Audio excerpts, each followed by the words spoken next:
Şeyh Süleyman İbn Sahman rahimehullah dedi ki, hər kim şirk qoşanı təkfir etməzsə, o kəs müsəlman deyil.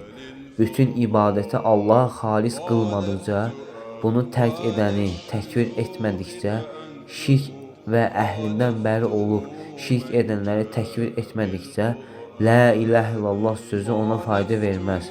Bu İslam dininin əsli və qaydasıdır ki, İslam bunun üzərində bina edilmişdir. Sonda isə Şeyh Muhammed bin Abdülvahhab rahiməllahın nəsihəti ilə bitirmək istəyirəm.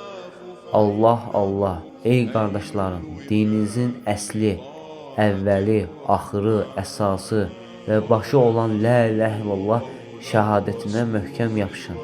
Mənasını bilin, onu sevin, tövhid əhlini sevin. Uzaq da olsalar da onları özünüzə qardaşlarınız edin.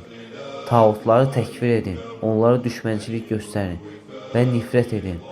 Onları sevənlərə, onlar uğrunda mücadilə edənlərə, onları təkfir etməyənlərə, onlarda mənə nə deyənlərə və ya Allah məni onunla tağutu təkfir etməklə mükəlləf qılmadı deyənlərə nifrət edin.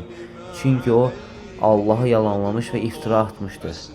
Əksinə uca Allah onu onlarla mükəlləf qılmış, onları təkfir etməyi, qardaşlar və övladlar olsa belə onlardan bəri olmağı onlara fərz qılmışdır.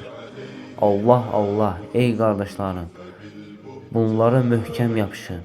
Umulur ki, beləliklə Rəbbinizə onun heç bir şeyi şərik qoşmadan qoşularsınız. Allah'ım canımızı müsəlman olaraq al və bizi salihlərdən et. Əd-Durar-ı Səniyyə 2-ci cild 119-cu səhifə.